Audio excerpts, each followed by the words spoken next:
തോറ്റും കീഴടങ്ങി നിൽക്കുമ്പോഴേ ആരോടെങ്കിലും ശകലം വീര്യം കാട്ടണമെന്ന് തോന്നിപ്പോകും. അത് മനുഷ്യ സഹജമായ ഒരു കാര്യമാണ്. തോറ്റു നിൽക്കുന്ന ആരോടാ? ഗവർണറെ പോലെയുള്ള അതിശക്തന്മാരോടാ. അപ്പൊ ദേഷ്യം കൂടും. അന്നേരം എന്താ ചെയ്യുക? ഏതെങ്കിലും അശുക്കളുടെ നേരെ തിരിയും. നമ്മുടെ പിണറായി വിജയനും അത് തന്നെയാണ് സംഭവിച്ചത്. ഈ VC-മാരുടെ നിയമനം പ്രതീക്ഷിച്ച പോലൊന്നും കാര്യങ്ങൾ നടന്നില്ല. അവസാനം ഗവർണറുടെ മുമ്പിൽ മുട്ടുമടക്കേണ്ടി വന്നു. സാങ്കേതിക സർവകലാശാല VC ആയിട്ട് സിസ തോമസിനെ നിയമിക്കേണ്ടി വന്നു. അത് മാത്രമല്ല, കേരള സർവകലാശാലയിലെ നമ്മുടെ സ്വന്തക്കാരനായിട്ടൊരു പയ്യനുണ്ടായിരുന്നു, ഒരു അനിൽകുമാർ, രജിസ്ട്രാറാ. അങ്ങനെ സസ്പെൻഡ് ചെയ്യാൻ പറ്റും ചെയ്തു. VC ഗവർണറുടെ ആളായിരുന്നു. അതുകൊണ്ടാണ് അങ്ങനെ സംഭവിച്ചത്. പക്ഷെ അവസാനം എന്തുവാ?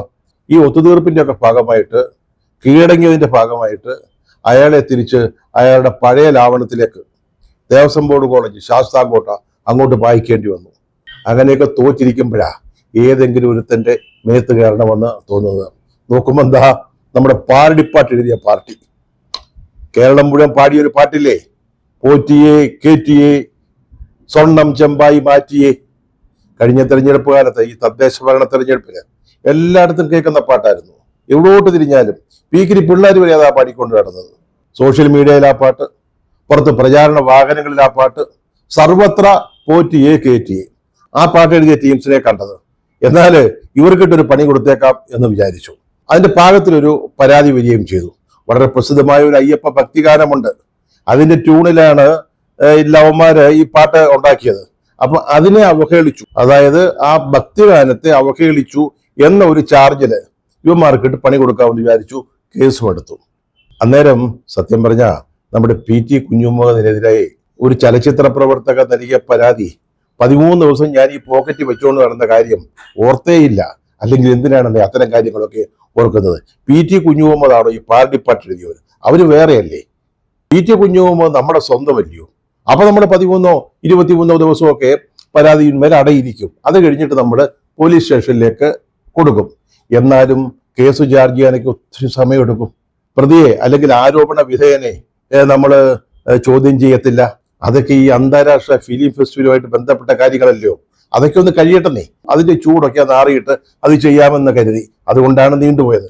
പക്ഷെ ഇതങ്ങനല്ലല്ലോ. ഈ പാർട്ടിപ്പാട്ടിനെതിരെ അടിയന്തരമായിട്ട് നടപടിയെടുക്കേണ്ട ഒരു സാഹചര്യം ഉണ്ടായി. അതുകൊണ്ടാണ് ചെയ്തത്. വളരെ പെട്ടെന്ന് ചടുപൂക്കെന്നല്ലയോ ഈ പാർട്ടിപ്പാട്ടിനെതിരായിട്ട് നമ്മൾ കേസെടുത്തത്. അതിന് കാരണങ്ങളുണ്ടെന്നേ. അതായത് നമ്മൾ ഗവർണർക്കെതിരായിട്ട് പിന്നെയും തോറ്റുകൊണ്ടിരിക്കുക, കീഴടങ്ങിക്കൊണ്ടിരിക്കുക. ആദ്യം സിസ തോമസിനെ നിയമിക്കേണ്ടി വന്നു. അത് കഴിഞ്ഞിട്ട് അനിൽകുമാറിനെ, രജിസ്ട്രാറെ തിരിച്ച് അയാളുടെ ലാവണത്തിലേക്ക്, പഴയ ലാവണത്തിലേക്ക് വിടേണ്ടി വന്നു. അത് മാത്രമാണോ? അതിന്റെ പേരില് പാർട്ടിയുടെ സംസ്ഥാന സെക്രട്ടേറിയറ്റിൽ നമ്മുടെ പിണറായി സഖാവിനെതിരെ വിമർശനം. ഒന്ന് ആലോചിച്ച് നോക്കിയേ. ഈ തീക്കട്ടയിൽ ഉറുമ്പരിക്കുക എന്നൊക്കെ ഒരു പഴയ പ്രയോഗമുണ്ട്. ഏതാണ്ട് അതുപോലെ നമ്മുടെ മുഖ്യമന്ത്രി, നമ്മുടെ പിണറായി സഖാവിനെതിരെ സംസ്ഥാന സെക്രട്ടേറിയറ്റിലെ ഏതോ ആളുകൾ, ആരാണെന്ന് വ്യക്തമായിട്ടില്ല, അവർ ചില വിമർശനങ്ങൾ ഉന്നയിച്ചെന്ന്. അപ്പൊ ഈ വാർത്തകളൊക്കെ പത്രങ്ങളിൽ വരും, ഒന്നാം പേജിൽ തന്നെ വരും. അപ്പൊ അതിന്റെ കൂട്ടത്തിൽ നമുക്ക് രക്ഷപ്പെടാൻ ഒരു വാർത്തയൂടെ വേണം. അതിനാണ് നമ്മൾ ഈ പാർട്ടിപ്പാട്ടിന്റെ ടീംസിനെ പിടിച്ചത്, അവർക്കെതിരായിട്ട് കേസ് ചാർജ് ചെയ്തത്. അതുകൊണ്ടാണ് ഈ തിടുക്കം വേണ്ടി വന്നത്. അതിനിടയിൽ ഒരു ചെറിയ കയ്യബദ്ധം പറ്റിയെന്നേ. GP കുഞ്ഞബ്ദുള്ള എന്ന് പറയുന്ന ഒരാളാണ് ഈ പാട്ട് എഴുതിയത്. പക്ഷെ നമ്മൾ FIR ഇട്ടപ്പോഴേ കുഞ്ഞബ്ദുള്ള എന്ന പേരിന്റെ സ്ഥാനത്ത് കുഞ്ഞു പിള്ള എന്നാ എഴുതിയത്. തിടുക്കമായിരുന്നു, വലിയ തിരക്കായിരുന്നു. അതുകൊണ്ട് സംഭവിച്ചു പോയതാണ്. ഈ പോലീസുകാരാണേലും മനുഷ്യന്മാരാണല്ലോ. തിരക്ക് പിടിച്ച് ഓരോ ജോലി ചെയ്യുമ്പോഴേ ചില്ലറ തെറ്റുകളൊക്കെ വരും. അങ്ങനെയായി കുഞ്ഞബ്ദുള്ള കുഞ്ഞുപിള്ളയായത്. ഈ മാധ്യമക്കാര് അത് കയറി അങ്ങ് ആഘോഷിച്ചു. അതാ സംഭവിച്ചു പോയത്. ഒരു പാരഡി ഗാനത്തിനെതിരെ ഇതുപോലൊരു നടപടി എടുക്കുക എന്ന് പറഞ്ഞാൽ അതൊരു പോക്കണം കെട്ട ഏർപ്പാടാണെന്ന് ഞങ്ങൾക്കറിയാൻ മേലഞ്ഞിട്ടല്ല, നല്ലതുപോലെ അറിയാം. മനസ്സിലായില്ലേ? പക്ഷെ ഇന്നത്തെ പ്രത്യേക സാഹചര്യത്തിൽ പിണറായി സഖാവിനെതിരായിട്ട് ഇങ്ങനത്തെ വാർത്തകളൊക്കെ വരുമ്പോഴേ അദ്ദേഹം കീഴടങ്ങിയെന്ന് നമ്മുടെ ഇരട്ടച്ചങ്കനെ, നമ്മുടെ കാരണഭൂതർ, ക്യാപ്റ്റൻ എന്നൊക്കെ അറിയപ്പെടുന്ന നമ്മുടെ പിണറായി വിജയൻ ഒരു ഗവർണറുടെ മുമ്പിൽ കീഴടങ്ങി എന്ന് വന്നാൽ അതിനപ്പുറത്തൊരു നാണക്കേടുണ്ടോ? അതിനൊപ്പം വെക്കാൻ നമുക്കൊരു വാർത്ത വേണ്ടേ? അതിനാണ് നമ്മൾ ഈ പാരഡി ടീംസിനെ പിടികൂടിയത്. അതൊക്കെ പറയുമ്പോഴും ഈ പാട്ടുണ്ടല്ലോ, അത് ഞങ്ങൾക്ക് ചില്ലറ ബുദ്ധിമുട്ടൊന്നുമല്ല ഉണ്ടാക്കിയത്. തെരഞ്ഞെടുപ്പ് പ്രചാരണ രംഗത്ത് ഇറങ്ങിച്ചെല്ലാൻ മേലാത്ത ഒരവസ്ഥയായിപ്പോയി. അവസ്ഥ ഉണ്ടാക്കിയത് ഞങ്ങളുടെ നേതാക്കന്മാർ തന്നെയാണ്. അവരൊക്കെ അറിഞ്ഞുകൊണ്ടേ ഈ ശബരിമലയിൽ അയ്യപ്പ ഭഗവാന്റെ സ്വർണം മോഷ്ടിച്ചു, അടിച്ചു മാറ്റിക്കൊണ്ട് പുറത്തുപോയി. അത് വലിയ വിഷയമായില്ലയോ? അത് കേസായി, അന്വേഷണമായി, ഹൈക്കോടതി ഇടപെട്ടു, അവരന്വേഷണത്തിനൊരു സംഘത്തെ വെച്ചു. അവർ നമ്മുടെ നേതാക്കന്മാരെയല്ലയോ പിടികൂടിയത്? അകത്ത് കിടക്കുമല്ലയോ? ഇവർക്കാർക്കും ജാമ്യമൊന്നും കിട്ടിയിട്ടില്ലെന്നേ. എന്നാൽ പിന്നെ രാഹുൽ മാങ്കൂട്ടത്തിലിന്റെ കാര്യത്തിൽ കോൺഗ്രസ് ചെയ്ത നടപടിയെങ്കിലും എടുക്കണ്ടായോ? അതും ചെയ്തില്ല ഞങ്ങളുടെ പാർട്ടി. പത്മകുമാറൊക്കെ പാർട്ടിയുടെ സ്ഥാനങ്ങളിൽ തുടരുകയാണെന്നേ, ജയിലിൽ കിടക്കുമ്പോൾ തന്നെ തുടരുക. നമ്മുടെ രാഹുൽ മാങ്കൂട്ടത്തിനെതിരായിട്ട് കേസ് എടുത്തതേ ഉള്ളൂ. അപ്പൊ തന്നെ കോൺഗ്രസ്സുകാരന്മാർ എന്ത് ചെയ്തു? പിടിച്ചു പുറത്താക്കി, സംഘടനയിൽ നിന്ന് മാറ്റി നിർത്തി. അതിനു മുമ്പേ അവർ സസ്പെൻഡ് ചെയ്തായിരുന്നു. നിയമസഭാ പാർട്ടിയിൽ നിന്ന് സസ്പെൻഡ് ചെയ്തു. വേറെ ബ്ലോക്കായിട്ടാ നിയമസഭയിൽ ഒരു ദിവസം വന്നപ്പോൾ ഇരുന്നത്. ഇതൊക്കെ നമ്മുടെ പാർട്ടിക്കാരെ കാണണ്ടേ, ശ്രദ്ധിക്കണ്ടേ? ആളുകൾ നമ്മോട് ചോദിക്കുമെന്ന് വിചാരിക്കണ്ടേ? പ്രചാരണത്തിന് ചെല്ലുമ്പോൾ എന്തുവാ എല്ലാവരും ചോദിക്കുന്നത്? നിങ്ങളല്ലയോ ഞങ്ങളുടെ അയ്യപ്പന്റെ സ്വർണം കട്ടെന്ന എന്തുവാ മറുപടി പറയുന്നത്? കാരണം അകത്ത് കിടക്കുകയല്ലയോ അതിന്റെ പ്രതികൾ. അവ വീട്ടിൽ നിന്ന് പുറത്തേക്ക് ഇറങ്ങിയാലോ അപ്പം തുടങ്ങും മറ്റേ പാട്ട്, ഈ പാരടിപ്പാട്ട്. പോറ്റിയെ കേറ്റിയെ സ്വർണം ചെമ്പായി മാറ്റിയത്. സ്വൈരം തന്നിട്ടില്ല ഈ തെരഞ്ഞെടുപ്പ് കാലത്ത്. അപ്പോ ഒരു വിധത്തിൽ നോക്കുമ്പോൾ അവർക്കൊരു പണി കൊടുക്കണ്ടായോ? സംഗതി പോക്കണം കേടാണെന്ന് വീണ്ടും പറയുക. പക്ഷെ എന്നാലും ഒരു പണി കൊടുക്കണ്ടായോ? കിട്ടിയ അവസരം ഉപയോഗിക്കണ്ടായോ? അതങ്ങനെ ചെയ്തത്. ഇപ്പൊ കുറെ വിമർശനമൊക്കെ ഉണ്ടാകുമായിരിക്കും. ഒരു പാരടിപ്പാട്ടിനെ പോലും പേടിക്കുന്ന ഒരു പാർട്ടി എന്നൊക്കെ പറയും. സംഗതി സത്യത്തിൽ ശരിയാ, നാണം കെട്ട കേസാ. എടാ, ഒരാളൊരു പാട്ടിന് പാരഡി എഴുതിയെന്ന് വിചാരിച്ചു, അത് പാടി എന്ന് വിചാരിച്ചിട്ട്, അങ്ങനെ ഒരു കാസറ്റ് ഇറക്കിയെന്ന് വിചാരിച്ചിട്ട് നമ്മൾ അതിന്റെ പിന്നാലെ വല്ലതും പോകേണ്ട കാര്യമുണ്ടോ? അങ്ങനത്തെ ഒരു പാർട്ടിയാണോ നമ്മുടെ പാർട്ടി? നമ്മുടെ ഇ.പി. ജയരാജൻ സഹാബ് പറഞ്ഞായിരുന്നു, ഈ ഒരു പാരടിപ്പാട്ടിലൊന്നും ഒലിച്ചു പോകുന്നതല്ല ഞങ്ങളുടെ പാർട്ടി എന്ന് അദ്ദേഹം പറഞ്ഞതാ. സത്യത്തിൽ അതാ അതിന്റെ ഒരു യഥാർത്ഥ സ്ഥിതി എന്ന് പറയുന്നത്. പിന്നെ ഞങ്ങൾ ഇതുപോലെ പാരഡി പാടിയിട്ടില്ലയോ? കരുണാകരനെതിരായിട്ട് പണ്ട് ഇതേ പാട്ടിന്റെ ഈണത്തിൽ, ഈ അയ്യപ്പ ഗാനത്തിന്റെ തന്നെ അതേ ഈണത്തിൽ ഞങ്ങൾ പണ്ടൊരു പാട്ടുണ്ടാക്കിയതാണല്ലോ. ആ പാട്ട് നമ്മുടെ കൈരളി ചാനലിൽ വന്നതാണെന്നേ. അവർ സംപ്രേഷണം ചെയ്തതാ. പാടിയതാരാ? അന്തരിച്ച് നമ്മുടെ കലാഭവൻ മണി, പിന്നെ നാദിർ ഷാ, സിനിമയൊക്കെ പിടിക്കുന്ന ഒരാളുണ്ടല്ലോ, നാദിർ ഷാ, മിമിക്രിയൊക്കെ കാണിക്കുന്നത്. ഇവർ രണ്ടുപേരും കൂടെ ഈ പാടിയത്. അതെല്ലാവരും കേട്ടതാ. കരുണാകരനെ ആക്ഷേപിക്കുന്നതായിരുന്നു. അന്ന് കോൺഗ്രസ്സുകാരെങ്കിലും ഇതിന് പരാതിയുമായിട്ട് വന്നു. പിന്നെ ആവിഷ്കാര സ്വാതന്ത്ര്യം, എന്തോന്ന് ആവിഷ്കാര സ്വാതന്ത്ര്യം? അത് കോൺഗ്രസ്സുകാരന്മാർ വല്ലതും ചെയ്യുമ്പോഴാണ് ഈ ആവിഷ്കാര സ്വാതന്ത്ര്യത്തിന്റെ പ്രശ്നം ഉണ്ടാകുന്നത്. ഞങ്ങളുടെ ഇടതുപക്ഷത്തിന് ഈ ആവിഷ്കാര സ്വാതന്ത്ര്യം എന്ന് പറയുന്നത് ഒരു പ്രശ്നമേ അല്ല. ഞങ്ങൾ ഒരിക്കലും അതിനെതിരായിട്ട് ചെയ്യത്തില്ല. ഞങ്ങൾ ചെയ്യുന്ന ഒന്നും ആവിഷ്കാര സ്വാതന്ത്ര്യത്തെ നിഷേധിക്കുന്ന അല്ലെന്നേ. അതാദ്യം മനസ്സിലാക്കി. ഞങ്ങളത് ചെയ്യത്തില്ല. പിന്നെ ആളുകൾക്ക് വേണേൽ പറഞ്ഞുകൊണ്ടിരിക്കാം, ചേട്ടാ ഒരു പാരഡി ഗാനം ഉണ്ടാക്കുന്നതിനുള്ള ആവിഷ്കാര സ്വാതന്ത്ര്യം പോലും ഈ നാട്ടിലില്ലേ? പിണറായി ഭരിക്കുമ്പോൾ ഈ സംസ്ഥാനത്തില്ലേ, കേരളത്തിലില്ലേ എന്നൊക്കെ ചോദിക്കാം. ചോദിച്ചോട്ടെന്നേ. ഏതായാലും ഞങ്ങളെ ബുദ്ധിമുട്ടിച്ചൊരു പാട്ടാ. അതിനൊരു പണി കൊടുത്തേ പറ്റത്തുള്ളൂ. അത് ഇന്ന് തന്നെ വേണമായിരുന്നു. തോറ്റും കീഴടങ്ങി നിൽക്കുമ്പോഴേ നമ്മൾ എന്തെങ്കിലും ഒന്ന് ചെയ്യണ്ടായോ? അതിനാണ് ഈ കേസ് എടുത്തത്. ഈ കേസ് ഒന്നും നിലനിൽക്കാൻ പോകുന്നില്ലെന്ന് ഞങ്ങൾക്കറിയാം. കുറച്ച് ദിവസം അവരെ ഇട്ടൊന്ന് വട്ടം ചുറ്റിക്കാം. ഈ കുഞ്ഞബ്ദുള്ള പാർട്ടികളെ പാടിയവര്, അത് വെച്ചുകൊണ്ട് റീൽസ് ഇറക്കിയവര്, അത് ഇത്രയും വൈറലാക്കിയവര്, ഇവർക്കൊക്കെ എതിരെ നടപടി എടുക്കാതെ പറ്റുമോ? ഇനി ഇത് പ്രചരിപ്പിച്ചവർക്കെതിരെയും ഞങ്ങൾ നടപടിയെടുക്കും. ഇത് പാടി നടന്നില്ലേ കുറെ ആളുകൾ ഞങ്ങൾക്കെതിരായിട്ട്? അവർക്കെതിരെയും നടപടി വരും. അതിന് സംശയമൊന്നും വേണ്ട. ഇവിടെ ഭരിക്കുന്നതേ പിണറായി വിജയനാണ്.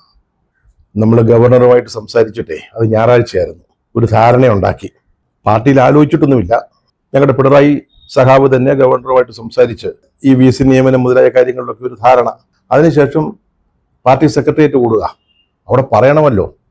സത്യം പറഞ്ഞാൽ ഞങ്ങളുടെ ഒരു രീതി എന്ന് പറഞ്ഞാൽ, അങ്ങനെ ചെയ്യുന്നതിന് മുമ്പ് സെക്രട്ടേറിയറ്റിൽ പറയുക, അവരുടെ ഒരു അംഗീകാരം വാങ്ങിക്കുക, അതൊക്കെയാണ് പതിവ്. പാർട്ടി രീതി ഏതാണ്ട് അങ്ങനെയൊക്കെയാ. പക്ഷെ ഇത് പിണറായി വിജയനല്ലയോ ഭരിക്കുന്നത്. അദ്ദേഹത്തിന് ഈ രീതിയും വ്യവസ്ഥയും വെള്ളിയാഴ്ച ഒന്നുമില്ല.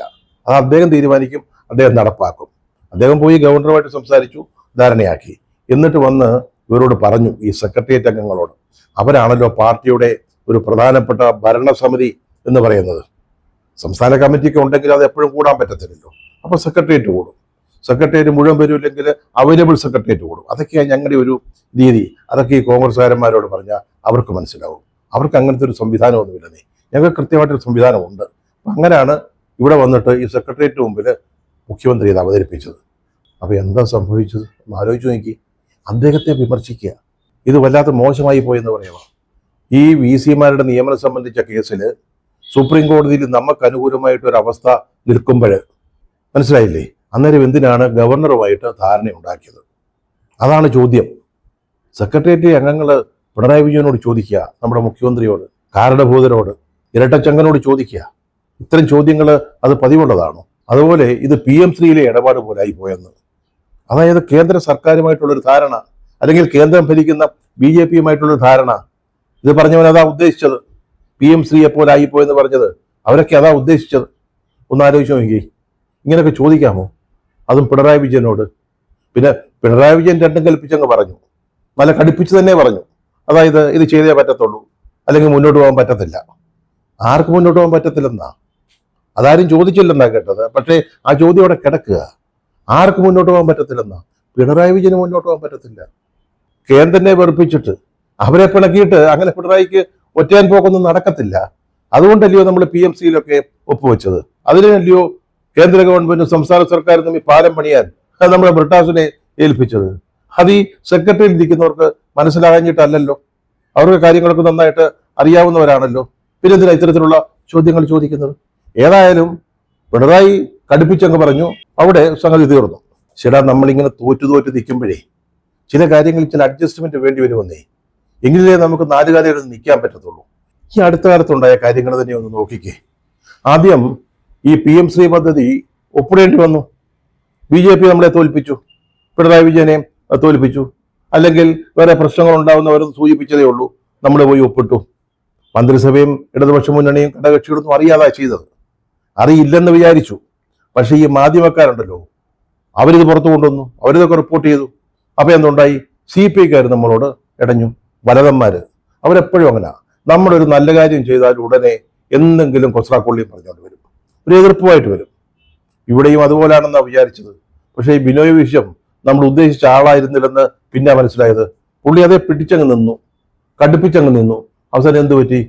അത് പിൻവലിക്കേണ്ടി വന്നു. ഞങ്ങൾ ഈ കരാർ ഒപ്പുവെച്ചതിൽ നിന്ന് പിന്മാറുന്നു എന്ന് പറഞ്ഞ് കേന്ദ്രത്തിന് കത്തയക്കേണ്ടി വന്നു. രണ്ടാമത്തെ പരാജയം. CPI നമ്മളെ തോൽപ്പിച്ചു. പിന്നെ കേരളത്തിലെ ജനങ്ങൾ തന്ന ബെടാ തോൽവി, യമണ്ടം പരാജയം. ഈ തദ്ദേശ ഭരണ തെരഞ്ഞെടുപ്പിലെ പ്രതീക്ഷിച്ചതല്ലെന്നേ. ഇത്രയും അങ്ങോട്ട് താഴോട്ട് പോകുമെന്ന് വിചാരിച്ചതല്ല. കട്ടയ്ക്ക് പിടിച്ചു നിൽക്കാമെന്ന് വിചാരിച്ചതാ. അത് കഴിഞ്ഞ് 5-6 മാസം ഉണ്ടല്ലോ, എന്തെങ്കിലും ഒക്കെ പറഞ്ഞ് ചില PR വർക്കൊക്കെ നടത്തി, എന്തെങ്കിലും പെൻഷനിൽ 5-10 രൂപ കൂട്ടിക്കൊടുത്ത് സർക്കാർ ഉദ്യോഗസ്ഥന്മാർക്ക് ശമ്പളമോ ഒക്കെ ഒന്ന് അല്പം വർദ്ധിപ്പിച്ച് നമുക്ക് തിരിച്ചു പിടിക്കാമെന്ന് വിചാരിച്ചതാ. 3ാം പിണറായി ഭരണം. അതായിരുന്നല്ലോ നമ്മുടെ ഒരു സ്വപ്നം. അതല്ലയോ ആ പ്രതീക്ഷയിലോ ഇവിടെ ഇടിഞ്ഞു പൊടിഞ്ഞു പോയത്. നമ്മുടെ കോട്ടയം മെഡിക്കൽ കോളേജിൽ ഒരു കെട്ടിടം പൊളിഞ്ഞതുപോലെ സർക്കാരിന്റെ സ്വപ്നങ്ങളെ. അപ്പൊ ജനങ്ങള് നമ്മളെ തോൽപ്പിച്ചു. അത് കഴിഞ്ഞിട്ട് ഗവർണറുടെ ഊഴമായിരുന്നു. ഗവർണർ ആദ്യം സിസ തോമസിന്റെ കാര്യത്തിൽ സിസ തോമസിനെ നിയമിക്കാൻ നമ്മുടെ പിണറായി സഖാവിന് സമ്മതിക്കേണ്ടി വന്നു. സമ്മതിച്ചു. എന്തൊരു എതിർപ്പായിരുന്നു സിസ തോമസിനോട്. അവർ നേരത്തെ ഈ സാങ്കേതിക സർവകലാശാലയിലെ ഗവർണർ നിയമിച്ച് ചെന്നല്ലോ, താൽക്കാലിക VC ആയിട്ട്. എന്തൊക്കെ പൂവിലും പൂക്കാറുമായിരുന്നു. നമ്മളവരെ മര്യാദയ്ക്കോട് ഇരിക്കാൻ സമ്മതിച്ചോ? ഭയങ്കര പ്രതിഷേധമല്ലായിരുന്നു. അവിടുത്തെ ഇടതുപക്ഷ സ്റ്റാഫ് അംഗങ്ങൾ, യൂണിയൻകാര്, SFIക്കാര് അവരെ നിലം തൊടിയിച്ചില്ല അന്ന് നമ്മൾ സിസ തോമസിനെ. ഇപ്പൊ എന്തോ സംഭവിച്ചത്? സിസ തോമസ് ഇന്നലെ അവിടെ ചാർജ് എടുക്കാൻ ചെല്ലുന്നു. അവിടെ എല്ലാവരും കൂടി ബൊക്കെ കൊടുത്ത്, പൂച്ചെണ്ട് കൊടുത്ത് സ്വീകരിക്കുന്നു, കൊണ്ട് കസേരയിൽ ഇരുത്തുന്നു. നമ്മൾ ഈ ടെലിവിഷൻ ചാനലുകളൊക്കെ കൺകുളിർക്ക കണ്ട ഒരു കാര്യമാണ്. അപ്പൊ സിസ തോമസിന്റെ കാര്യത്തിൽ ഗവർണർ നമ്മളെ പീഡിപ്പിച്ചു. അതുപോലെ ആയിപ്പോയി KS അനിൽകുമാറിന്റെ കാര്യം. ധീരശൂര പരാക്രമിയായിരുന്നു. VC അവരെ വെല്ലുവിളിച്ചുകൊണ്ടിരുന്ന ഒരാളാ. നമ്മൾ ഈ ശാസ്താംകോട്ട ദേവസ്വം ബോർഡിൽ നിന്ന് കൊണ്ടുവന്നതാ ഡെപ്യൂട്ടേഷനിൽ. 2029 വരെ ഡെപ്യൂട്ടേഷൻ കാലാവധിയുള്ള ഒരാളാ. അങ്ങനെ കൊണ്ടുവന്ന് നമ്മുടെ രജിസ്റ്റർ ആക്കിയതാ. പക്ഷെ ഈ ഭാരതാംബയുടെ ചിത്രം യൂണിവേഴ്സിറ്റി സെനറ്റ് ഹാളിൽ നടന്ന ഒരു ചടങ്ങിൽ വെച്ചതുമായി ബന്ധപ്പെട്ട് അദ്ദേഹം കയറി അങ്ങ് ഇടഞ്ഞു. അവസാനം VC അദ്ദേഹത്തെ സസ്പെൻഡ് ചെയ്തു. എന്തൊരു സമരമായിരുന്നു അതിനെതിരായിട്ട്. സിൻഡിക്കേറ്റിലെ ഇടതുപക്ഷ സഖാക്കള്, SFIക്കാര് ഇങ്ങനെ സസ്പെൻഡിനെതിരായിട്ട് എന്തൊക്കെ പ്രക്ഷോഭമായിരുന്നു. ഈ സിൻഡിക്കേറ്റ് അംഗങ്ങള് ഇദ്ദേഹത്തിന് വേണ്ടി കേസിന് പോയില്ലേ, കോടതിയിൽ പോയില്ലേ. അപ്പൊ അദ്ദേഹം എന്താ ചെയ്തത്? സസ്പെൻഷനിലായിരുന്നിട്ടും അദ്ദേഹം ജോലിക്ക് ഹാജരായി. അന്ന് വന്ന് കാറെ വന്നിറങ്ങിയ രംഗമൊക്കെ ഇപ്പോഴും ഉണ്ടല്ലോ, രോമാഞ്ചത്തോടെ ഓർക്കാൻ പറ്റുന്നുള്ളൂ. അത്തരത്തിലുള്ളൊരു ധീരനായിരുന്നു അദ്ദേഹം. ഇവ ഏറ്റവും അവസാനം എന്തുണ്ടായി? അദ്ദേഹത്തെ എനിക്ക് തിരിച്ച് ദേവസ്വം ബോർഡ് കോളേജിലേക്ക് പോകണം എന്നൊരു കത്ത് വാങ്ങിച്ചിട്ട് നേരെ അങ്ങ് പായ്ക്ക് ചെയ്ത് ശാസ്താംകോട്ടയ്ക്ക്. ഒന്ന് ആലോചിച്ച് നോക്കി. എന്തൊരു പതനമാണെന്ന്, എന്തൊരു വീഴ്ചയാണെന്ന്, ഏതു തരത്തിലുള്ള ഒരു കീഴടങ്ങലാണെന്ന് നിങ്ങൾക്കാർക്കും ഇത് പറഞ്ഞാൽ അത്ര മനസ്സിലാവത്തില്ല. ആ സ്ഥാനത്തിരിക്കുമ്പോഴേ അതിന്റെ വിഷമം അറിയത്തുള്ളൂ. KS അനിൽകുമാറിനെ പോലൊരു ധീര സഖാവിനെ നമ്മൾ തിരിച്ചു പായിക്കേണ്ടി വന്നു എന്ന് പറഞ്ഞാൽ, രജിസ്ട്രാർ സ്ഥാനത്തു നിന്ന് ഇറക്കി വിടേണ്ടി വന്നു എന്ന് പറഞ്ഞാൽ അതിന്റെ ഒരു ഗൗരവം ഒന്ന് ചിന്തിച്ച് എന്ന് മനസ്സിലാക്കിക്കേ.